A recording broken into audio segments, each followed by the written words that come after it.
Last time on Project Supra, we learned that the engine does a whole lot of this. That could not have been better. Today we're going to tear apart the top end to try and see if it is a valve seal failure or something even more serious. This will be the first time I've ever torn down this engine or any engine like it, and definitely the first time I've ever gone this far into an engine, especially while it's in an engine bay. So some of this video may get pretty broken up. Not a walkthrough, not a guide on how to do this at all, just sharing with you our experience through the process. We start off by removing the hood and then the upper intake. This is basically the intake tubing post throttle body. This is an interesting era of motors before OBD1 and OBD2, so I'm not really 100% sure what I'm about to get into, and I'm pretty sure I'm going to find some interesting stuff throughout. It's fine. I can't imagine why the throttle was so heavy. There's a little bit of carbon, you know, it's just natural. And here's something that kind of blew my mind. It's like an extra injector that is post-throttle body, even though it has 6 injectors for each individual cylinder. Who knows? It is strange.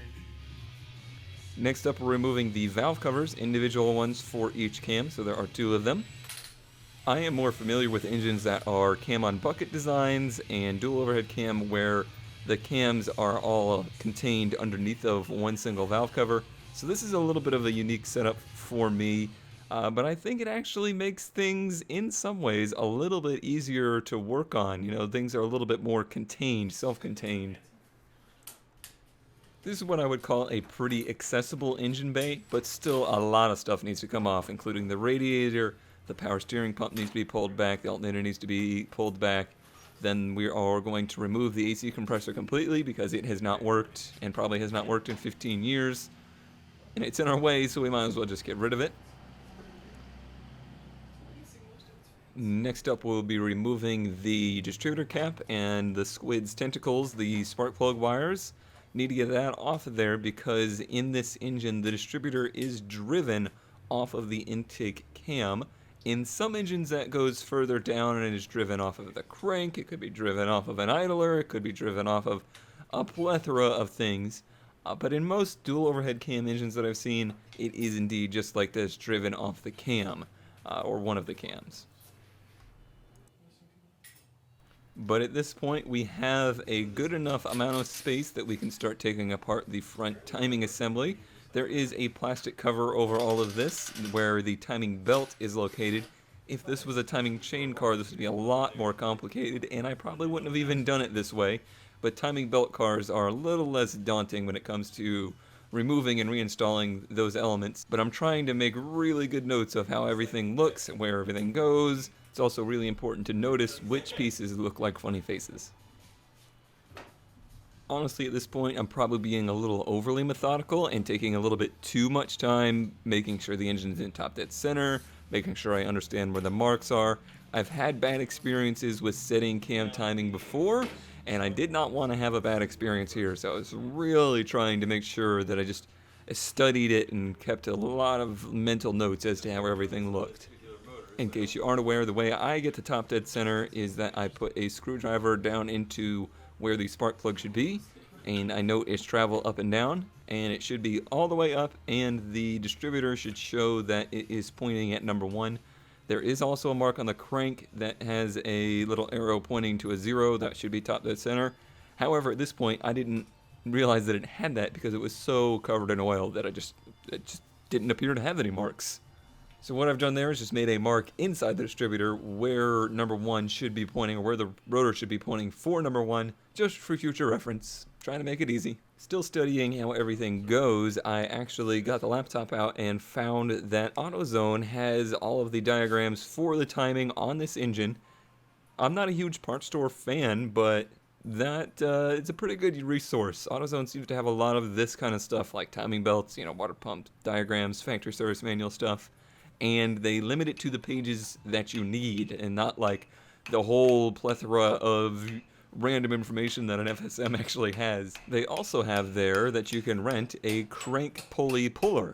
We did not do that. We spent the next 30 minutes tapping on the backside of the crank pulley, getting it off of the crankshaft. Not the smartest thing we did. Alright, seeing how this is a timing belt driven car, it will have a tensioner with a spring, pretty much the same in every timing belt car. Remove the spring, the tensioner releases once you back the bolt off a little, and you can pull the belt right off. Nothing too dramatic here, this was all pretty easy. We did go ahead and buy a timing belt kit before this, so all of these parts will be replaced. Some timing belt kits come with new gears and idlers. Ours just came with the idler and the belt and the spring, but that's pretty much all that needed to be replaced. And honestly, I was extremely surprised to see that the timing belt in this car had been done and probably been done fairly recently. It was not in terrible shape. I've seen many worse. There you go. Done? Take this off now?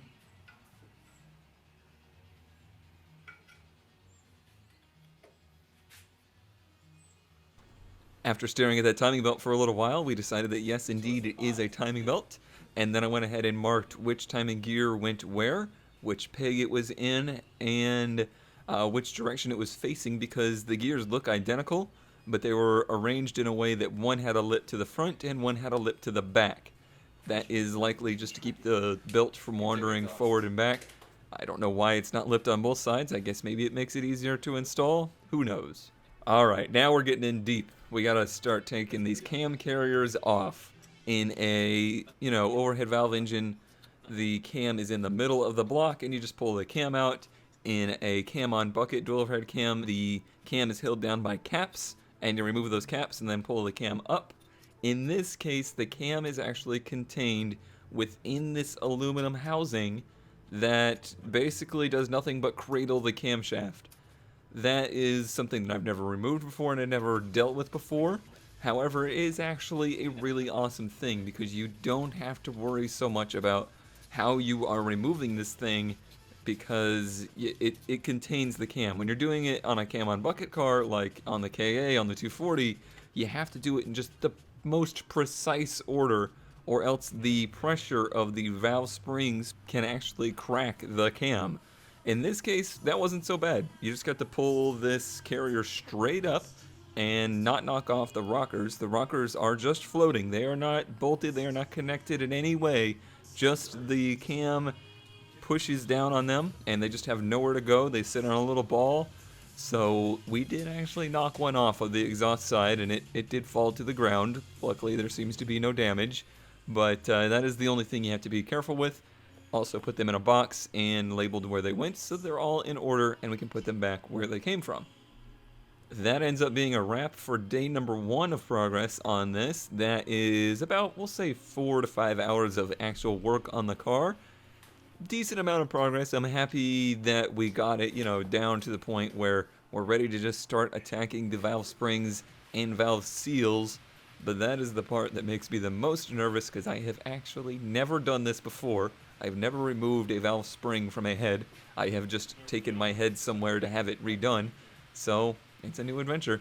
Kicking right off in day number 2, we put in an adapter that goes down into where the spark plug is that you can hook a compressor up to, and that is to keep the valves from dropping down into the cylinder as you are removing the valve springs, because the springs are the only thing that keep those from just falling down in, and if they do fall in, they're either going to get bent or they're going to go so far down that you can't retrieve them. We don't want either of those to happen, so the compressor adapter is necessary.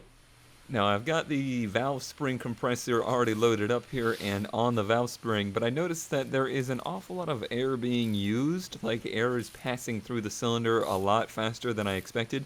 You're going to get some loss. It's going to blow by the piston rings and it's going to possibly even go by the valves. The valves are not clean at this point, 150,000 miles into this, so you get some air loss there.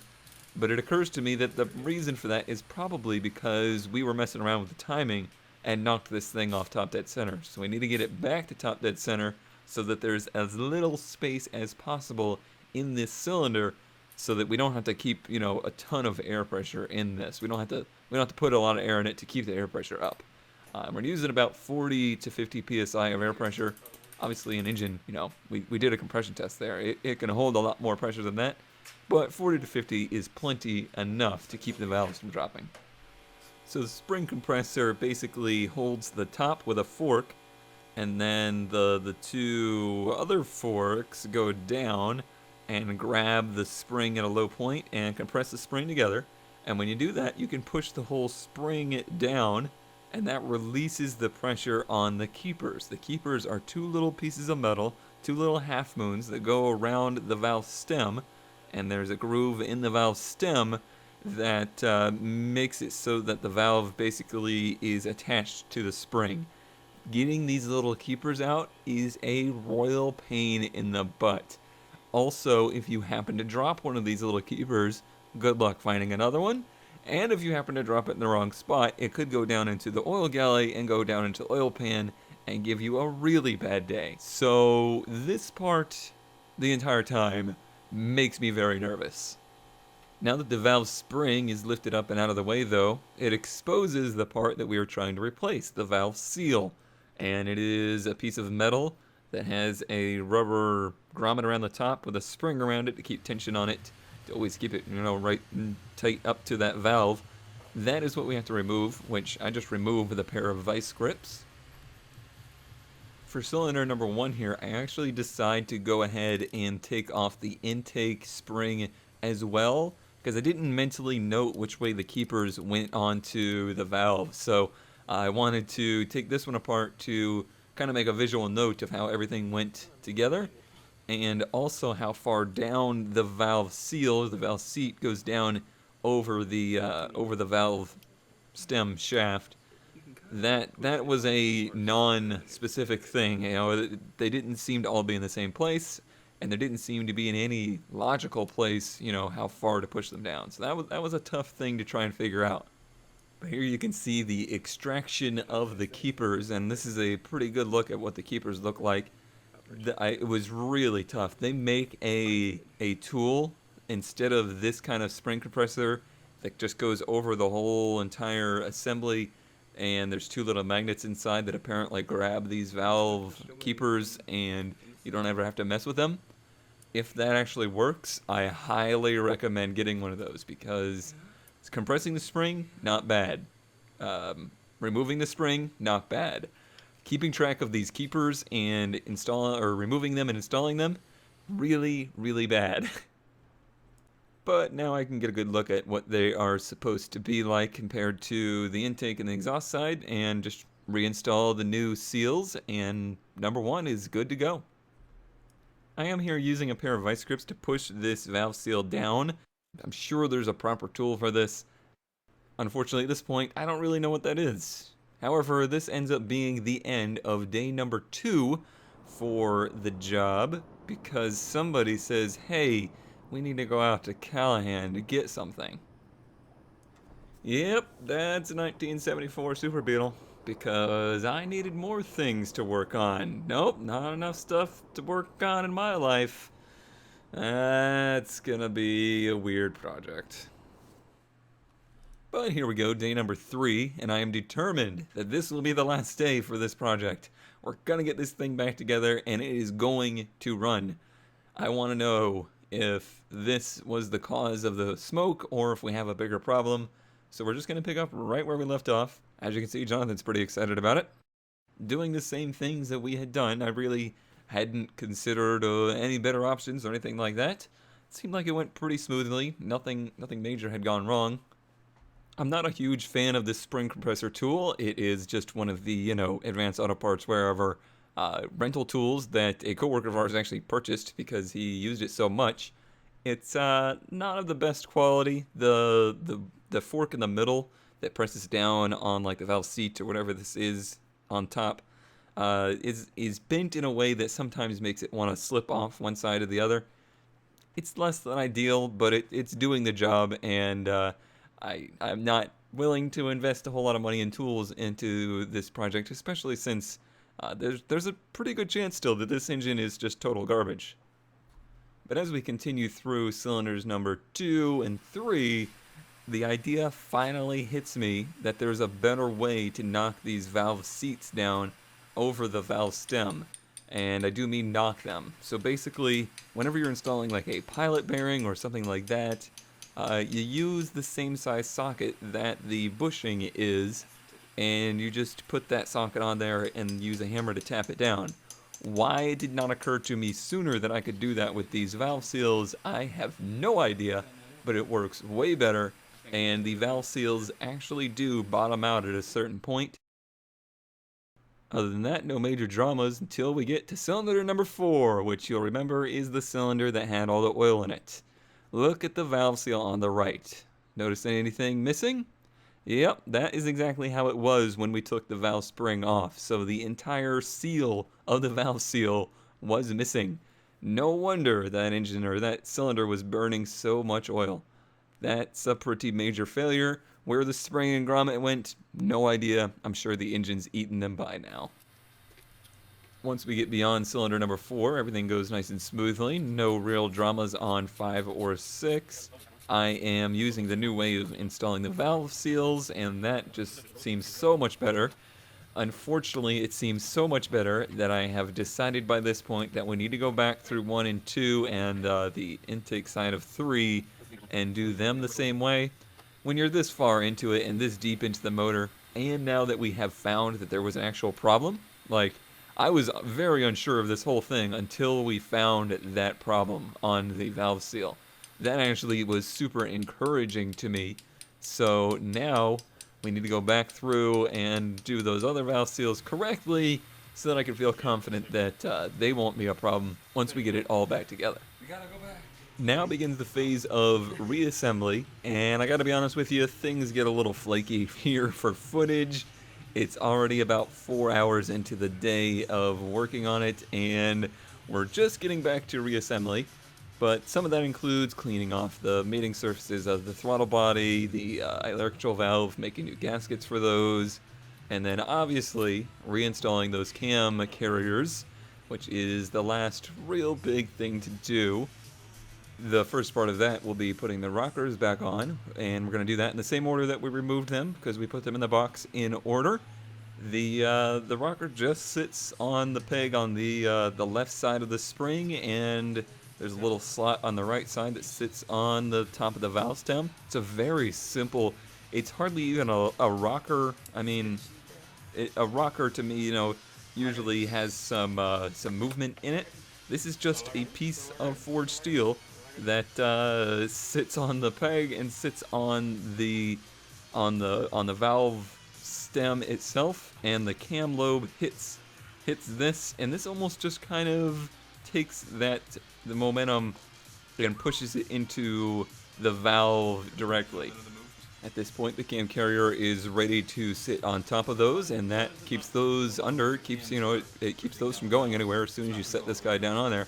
Now it sits on there at a weird angle though, because the valves are never even across the board, so one end's going to be hiked up, the other end will be down. When you're tightening it, I'm sure the factory service manual tells you a particular way to go through it. But that is more, I think, for when you're torquing it down. I find that you get a little less binding if you just start at the tall end of it and work that end down, and then just slowly work the other side down, even it out, and then once you get it close to being, flush, that's when you start to spread out, your torquing to make sure that you're getting even pressure all around it. Full confession here, I actually do not have a torque wrench, and nor do I have access to one at the moment, so I'm going to do this by hand for now. I really only want to start this engine, run it, see if it spews oil or smoke, and then we're basically then going to be pulling this engine back out. So I will acquire a torque wrench to do this. I would say I'm pretty skilled at torquing things down by hand, though. It's something that I've been doing for a long time. But this is the internet, so I'm sure somebody's going to freak out right now that I'm not torquing these down. As you can see, I've gotten myself into the Yoga Zen Torque Master position, so there is not a chance in the world that these are not perfectly evenly torqued.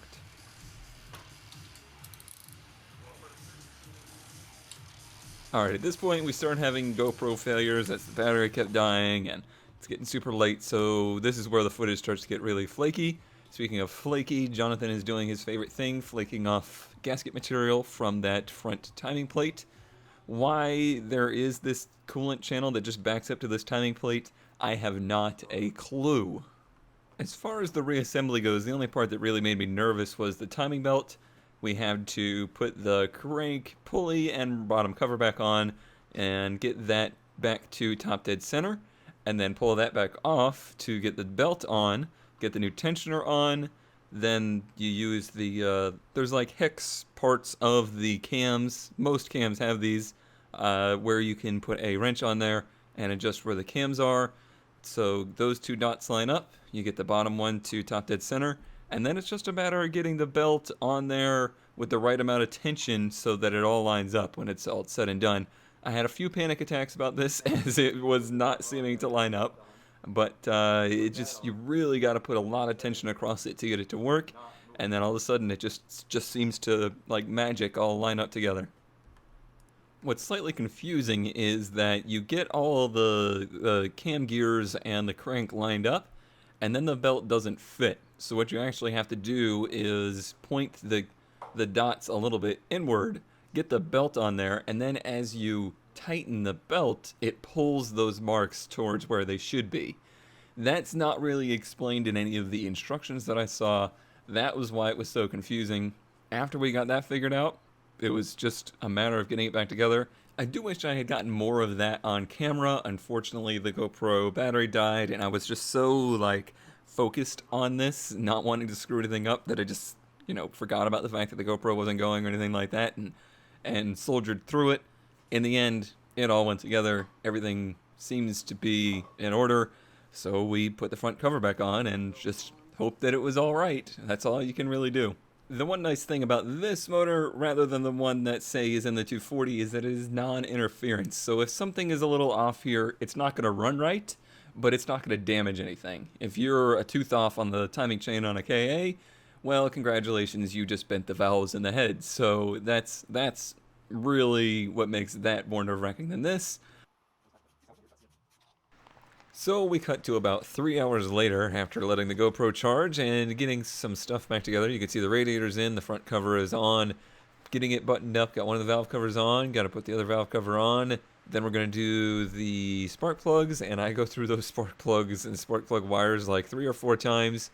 Because at this point, it is about 1 o'clock, and we started at around 3, and I mean 3 p.m., and it's now like 1 a.m., I just really was worried about screwing things up at this point, so I went through those spark plug wires easily a dozen times.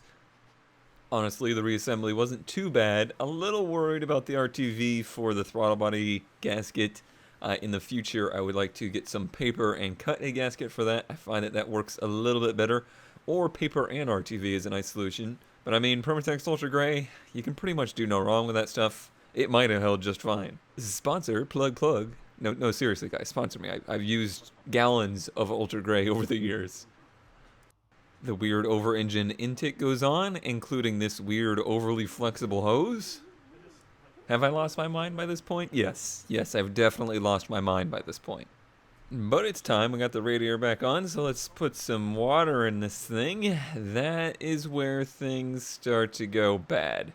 During the process, and I didn't show this on camera at all, but there was a split in it's like a bypass. It goes from where the thermostat is back to the heater core. It also feeds things like the throttle body and the idle air control valve. There was one of those lines that was split, so we replaced it since we had everything apart. However, as soon as I started pouring water in, none of that water seemed to be staying in.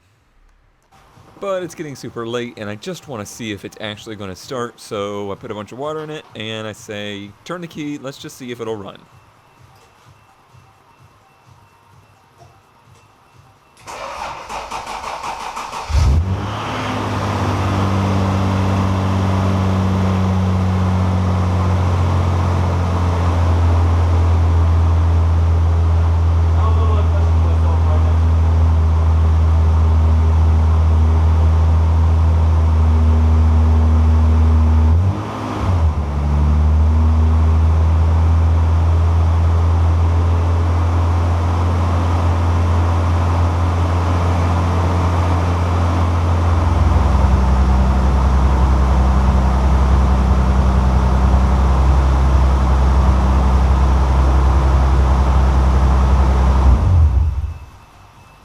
So this is actually a problem we'll have in the future. I shoved a piece of 3/4 inch hose over this metal fitting.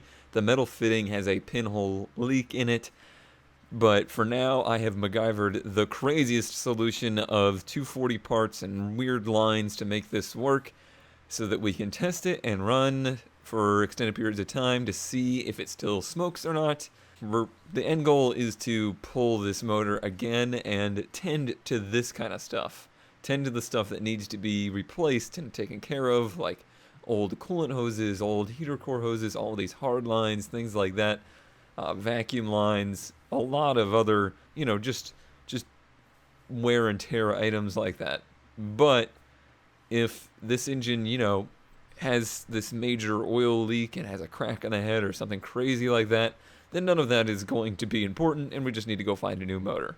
It was about 3 a.m. by the time we got that water leak fixed, and we did actually do a drive around the neighborhood, and initial findings were pretty encouraging, but the next day I go out and give it a full test and let it warm up completely.